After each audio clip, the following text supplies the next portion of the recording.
How's everyone doing? We okay? Thumbs up? Okay, that's good. Our next fireside chat is between Dan Helt and Rodolfo Gonzalez from Foundation Capital. And as we're chatting backstage, we were like, let's make it as spicy as possible. Right? Correct? Now, we start with the first one. Mark, looking at you. L2s are meme coins with better marketing. Would you agree? We'll take it, right?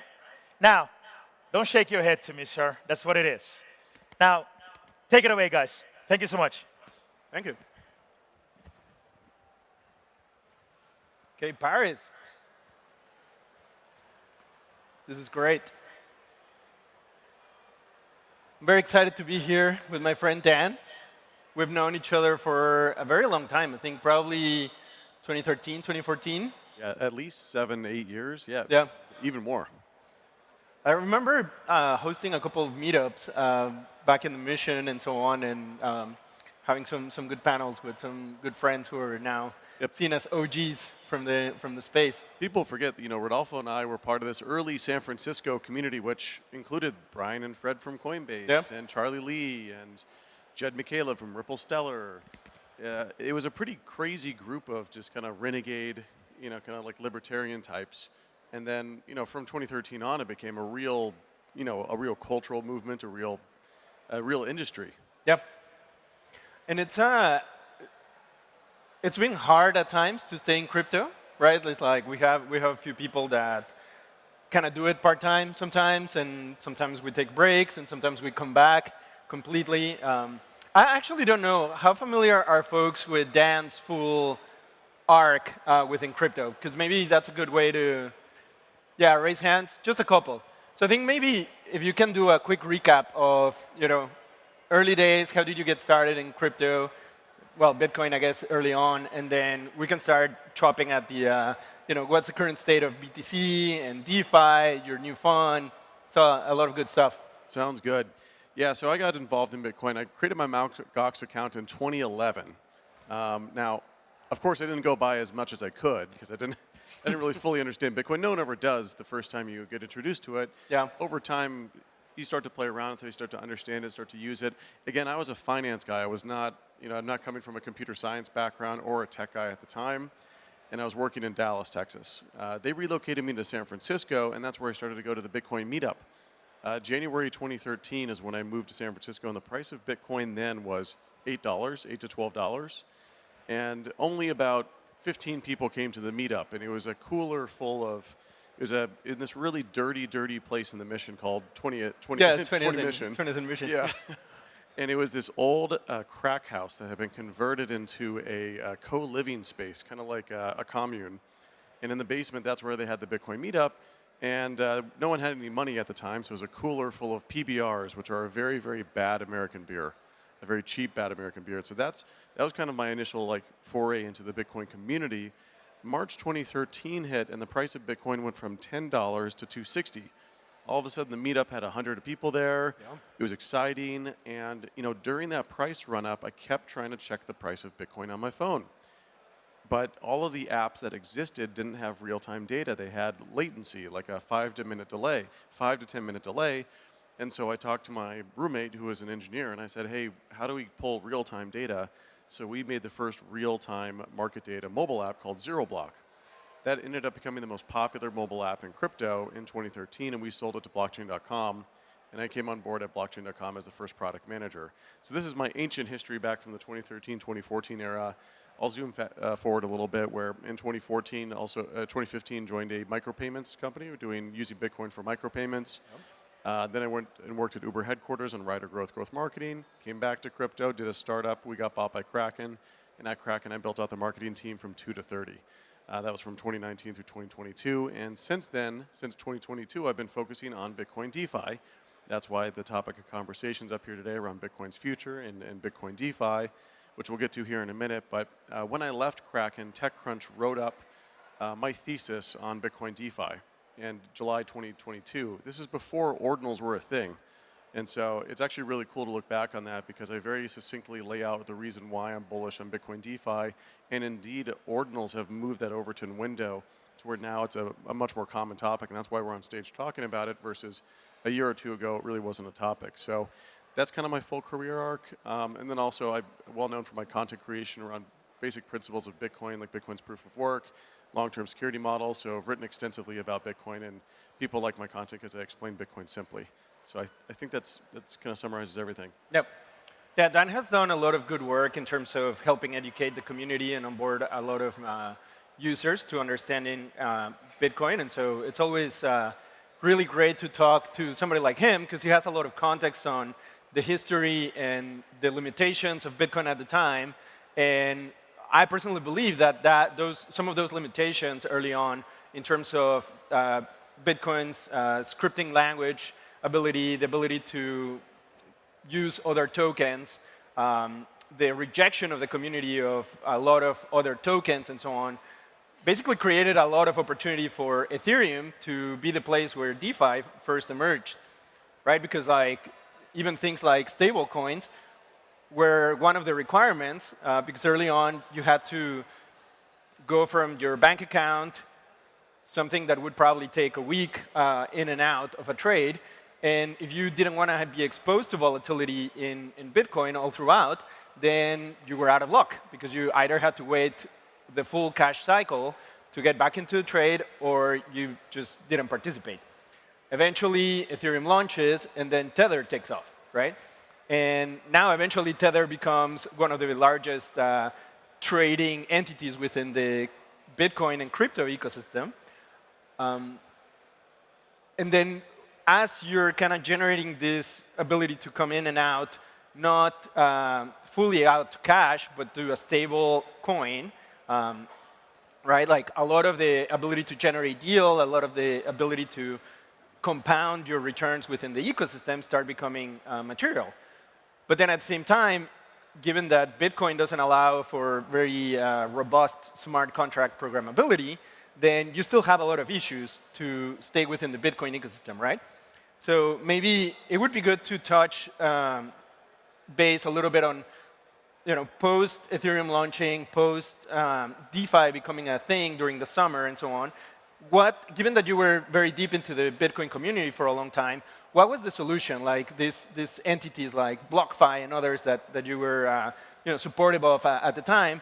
What was the rationale there, and where are we now afterwards?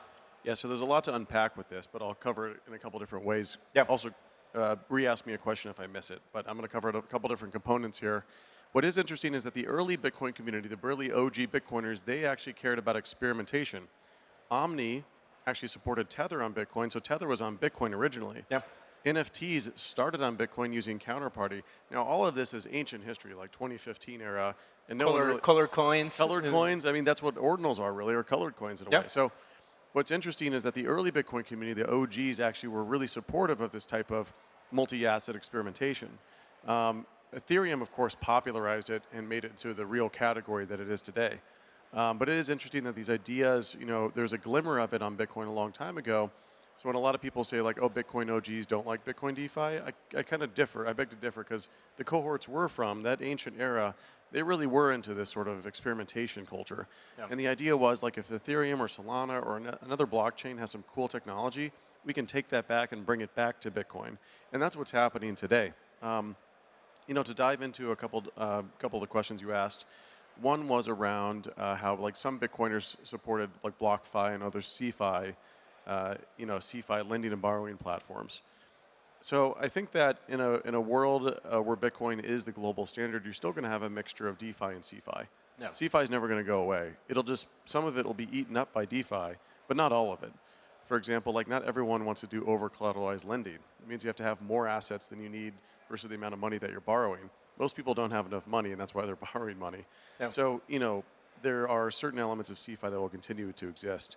I think a lot of the Bitcoin community in 2020, 2021 had a bit of an allergic reaction to the DeFi movement because of all the, some of them have more ideological. Reaction to ICOs. Yeah, well, the ICOs from 2017 were so frothy, and DeFi felt a little bit like that, plus so much of so many smart contract risks. A lot of money got hacked. I mean, if you look at, and by the way, I'm a huge fan of Bitcoin DeFi. That's the focus of my fund.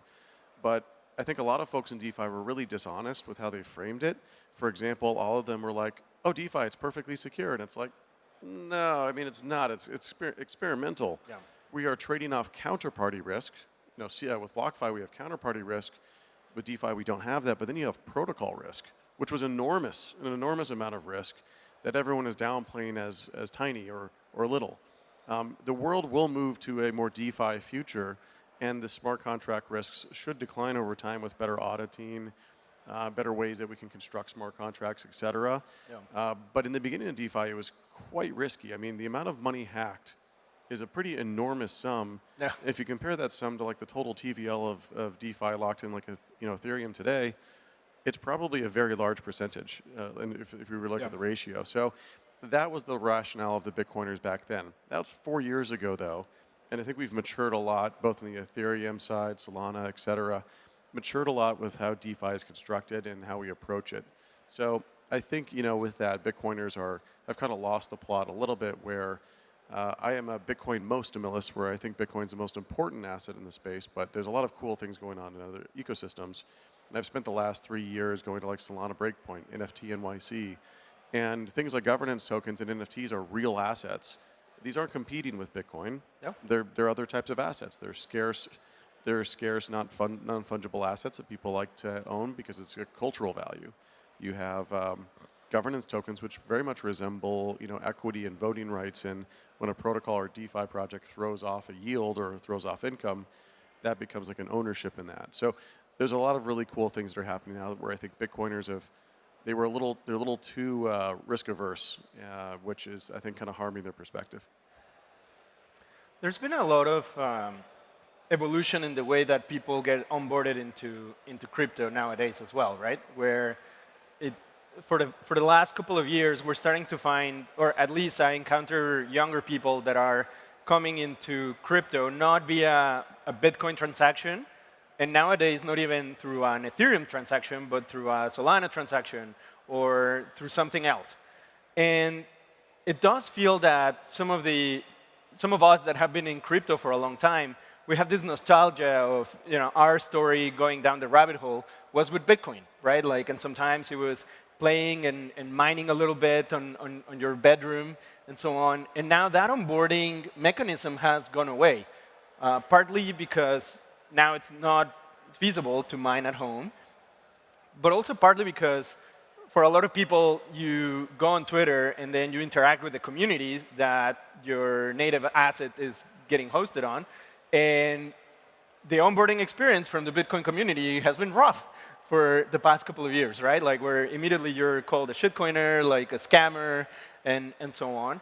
What is the latest on that? Like, how do we bring Bitcoin back into the onboarding flow for a lot of people to have that appreciation for the asset? Yeah, so I'll cover a couple different points. One is that there was a study done that 87% of Bitcoiners hold another crypto asset. So the vocal minority that's really anti-shitcoins, that whole vibe, that's a very small percentage of the community. Most of the people who hold Bitcoin are also the degens holding the Solana, Ethereum, et cetera. Almost everyone in this room probably has some Bitcoin exposure. And so that's where I think the Bitcoin community that you encounter on Twitter and Reddit is a very different community than what really represents most Bitcoiners.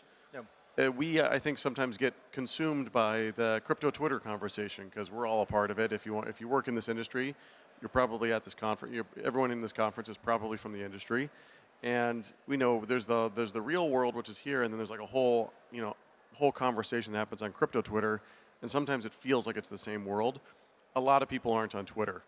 We're kind of boomers on Twitter here because like younger people, they got Instagram and TikTok, and they don't download Twitter. So the conversation we see, I think, is a very industry-oriented kind of conversation going on rather than what most people would experience on normal channels, YouTube, TikTok, Instagram, et cetera.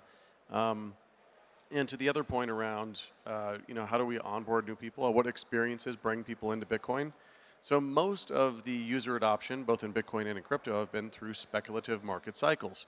This is obvious. 2013, 2017, 2021. We didn't see Bitcoin used for coffee 10x, and that's the reason why Bitcoin's price went up. No, it's the opposite. Bitcoin was being speculated on as the price went higher, people became more aware of it and then bought more in anticipation of the price going higher, a viral loop, if you will. Satoshi actually called that out in 2009 as a way that Bitcoin could be adopted was purely through speculation alone, and indeed that's how 99% of adoption has occurred. At NFT NYC, I experienced a phenomenon that really changed my perspective around DeFi on top of Bitcoin or Ethereum. At NFT NYC, I interacted with a few NFT folks, and they'd be like, "Yeah, I bought this NFT on ETH for 0.1 ETH, and I flipped it for 0.3." And I said, "Okay, congratulations, nice job. What do you like about Ethereum? Do you like the proof of stake concept versus proof of work? Do you like, do you like the development?" And they go, "I don't know what any of those words mean." And at first, I laughed and I scoffed, and I'm like, "Oh, silly Ethereum NFT people, they don't know anything about blockchain tech." And then I realized most Bitcoiners probably didn't either. Yeah. They just bought it because their buddy bought it. So that made me realize, though, that people were getting introduced to Ethereum that were more creative types through NFTs. They didn't even know how Ethereum worked, but now they're thinking in an Ethereum standard, 0.1 ETH, 0.3 ETH. Their net balance of their digital asset portfolio is in ETH. So that really kind of changed my perspective around speculation and how that ultimately drives adoption. And the Bitcoiners have been waiting for this circular economy to exist in Bitcoin, but they thought it was going to be physical, where you pay for things in coffee, and the coffee merchant then pays his supplier, and there's like this virtuous flywheel. That's not how it's been playing out. It's been playing out in the digital world. And so there's a digital circular economy that Ethereum enabled, and that's where I got so excited to see that come back to Bitcoin. And we've seen an explosion of activity, like with ordinals. Yep. Ordinals on top of Bitcoin. Bitcoin NFTs, aka ordinals, have more trading volume than Ethereum after 1 year, and very minimal wallet support and really bad UX. So that, I think, very much highlights my point that these are the same degens. They're going to want to speculate on Bitcoin, and this brings in new people into Bitcoin because now they think in a Bitcoin standard because they're introduced to Bitcoin through NFTs. Yeah. So now we finally have a decent answer for what can I do with Bitcoin, right? Because like you just buy it, and then you're told like you just hold it, and then that's it. And that's not fun, right? Like maybe you make a little bit of money here and there, but like when you buy in at 45,000 or 71,000, there's only so much room in the short term for some of these swings to be meaningful, right? But at least with ordinals and some of these tokenized entities within Bitcoin, you're starting to have a very different way to engage with the ecosystem that is fun. Yeah, like when I look at ordinals, I don't price them in dollars. I price them in Bitcoin. Like when I look at the collections, I'm like, oh yeah, like for example, one of my clients is Taproot Wizards. Taproot Wizards, they have the Quantum Cats collection. Yep. And when I look at the price, I'm like, oh yeah, it's 0.3 BTC today.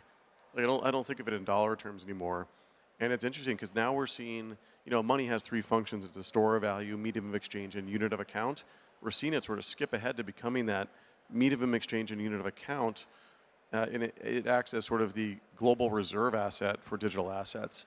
Yep. And that was actually a pretty old narrative from the 2015-16 era because most exchanges, before stablecoins became big, you had to deposit Bitcoin there, and it was Bitcoin traded against all the alt pairs. So, yeah, it's very encouraging to see kind of this whole flourishing renaissance occur on top of Bitcoin where people start to think in a Bitcoin standard already. Yeah.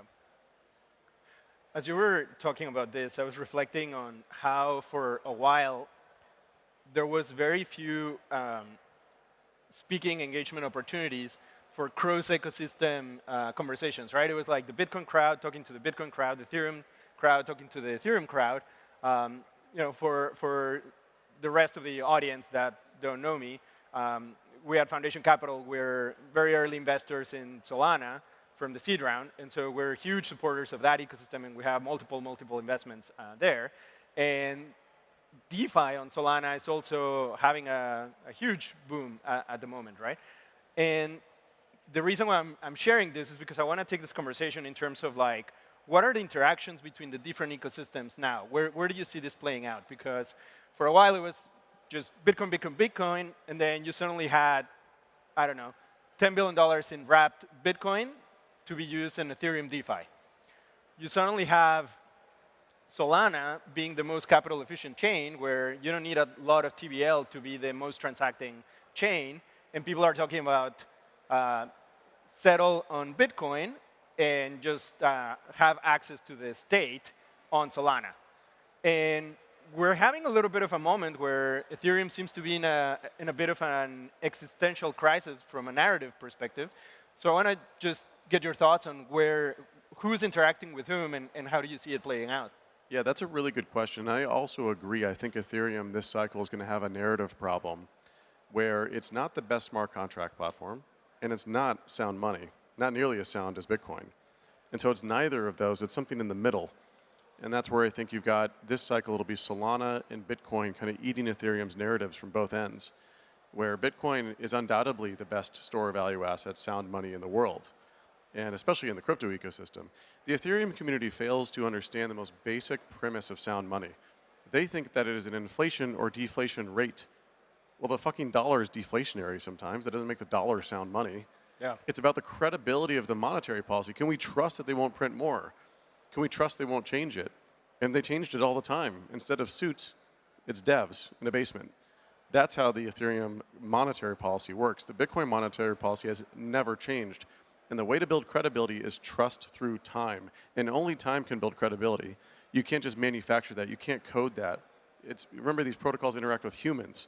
And that's where the trust factor comes in. And Bitcoin has the most aggregated Lindy, or what you might call Lindy effect, of trust. On the smart contract side, Solana has sacrificed some decentralization principles for throughput and speed and cost and usability. And we're seeing that right now with just a flourishing amount of activity happening on Solana. To where I do think Solana this cycle, will see a ton of retail usage, not only for that, but also the very simple narrative of it's the next Ethereum. That's why people are going to buy it. It's the next Ethereum. Ethereum is forgetting that now they are old and blue chip. They're not the young, hot one, up-and-coming project that's going to, try to flip in Bitcoin or, there's not a lot of price appreciation left because now it's kind of settled in there behind Bitcoin and it's becoming boring and old, kind of like Bitcoin itself. So I think this cycle, Solana is kind of the hot, new, fresh narrative. It'll be what retail really wants. Retail also isn't buying Ethereum and Bitcoin based on how much they understand the protocol. They're buying it because other people are buying it. And so that's where I think Solana this cycle will be, retail, they're going to say to each other, this is the next Ethereum. That's the mimetic package that's going to be heard by people, and that's what's going to change their perspective. And that's where I think Solana will perform very well and definitely better than Ethereum this cycle. But by the way, I don't personally like that Ethereum killer narrative because I think there's plenty of opportunity for different chains to explore different opportunities. One of the stats that really blows my mind about Solana at the moment is that they're generating about 20,000 new meme coins per day. So it's like, run rate 8 million tokens per year. In this case, it's the moment of pump.fund, right, which is like launching a gazillion meme coins, and some of them are actually pretty fun out there.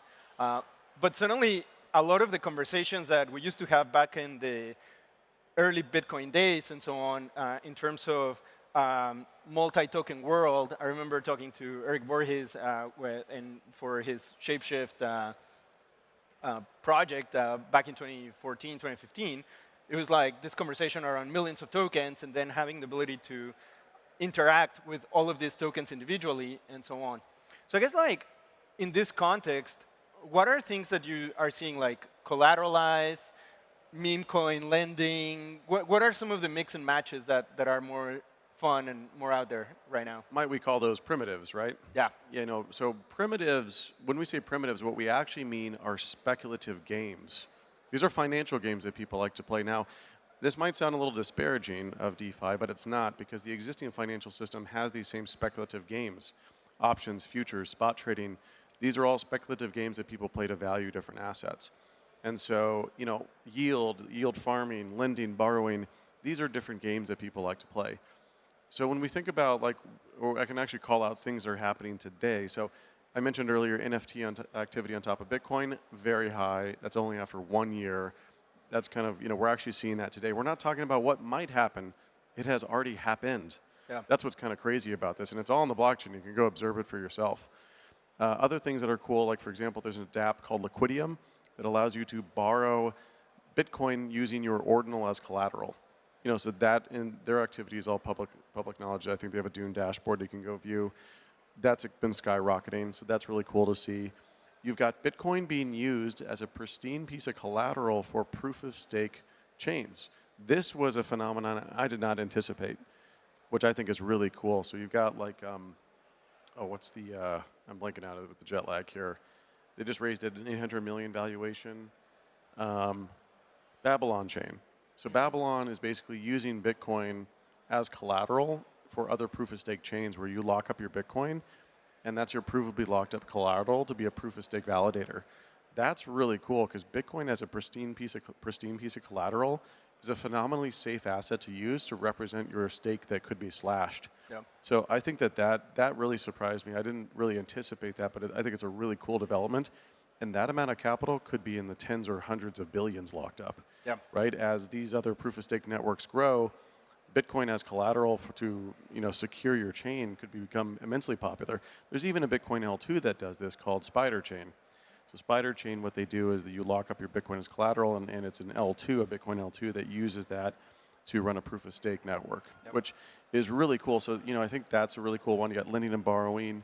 There are. Well, we got to mention our friends at Stacks. Of course, yes. Like we've had a little bit of that same investment thesis for a long time, right? Like where if you are able to unlock the $1 trillion+ dollars in market cap from Bitcoin and make it programmable and movable, then you can make a lot of money. Hopefully. I think that's a good segue into the L2s because we only have a few minutes left. So people forget that Bitcoin is bigger than everything else combined. It's not just number one, and Ethereum is right behind it. Yeah. It's bigger than Ethereum and everything else combined. What happens when you can unlock that capital using DeFi? I mean, to fade that opportunity, I think, is the biggest miss ever in crypto. And there's a lot of people, including the Bitcoin maxis and the ETH maxis, that hate this idea that this could happen, but it's already been happening. Yep. When we look at L2s and why I'm so bullish on L2s now, with the time we have left, I'll go ahead and kind of front run something you would probably thrown out. Are the L2s on Bitcoin really L2s? They're kind of, some of them have some dubious premise in terms of game theoretic security. You're right, they do. It's a side chain basically is the only architecture now that most of these chains are doing. Spider chain is something different, and they each have their own unique flair on things. But what we're seeing is that right now the go-to-market strategy is most important. Polygon, the first Ethereum L2, was a side chain, and Liquid on Bitcoin's a side chain. It's not your best game theoretic security architecture, but it's good enough. And right now you need to attract TVL users and dApps.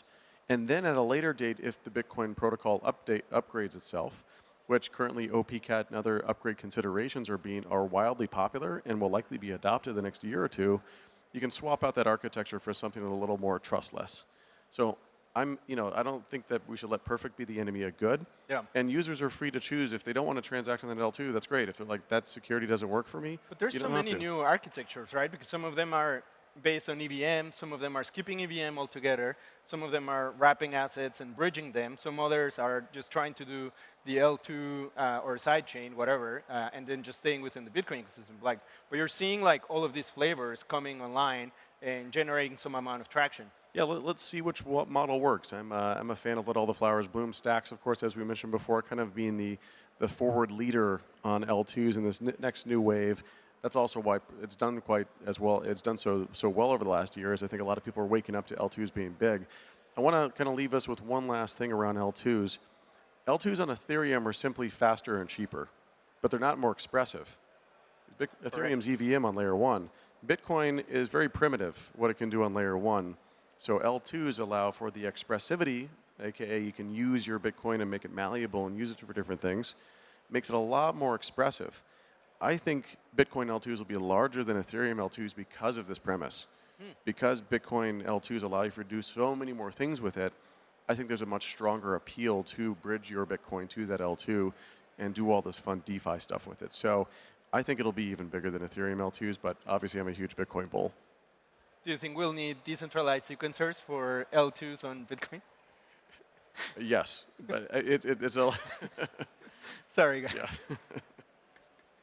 Well, thank you so much, Dan. It's always a pleasure hanging out with you, chatting. Thank you, Paris. Thanks for everybody being here. Cheers. Sure. Good one, man. All right, all right. Thank you so much, Dan. Appreciate it. Rodolfo?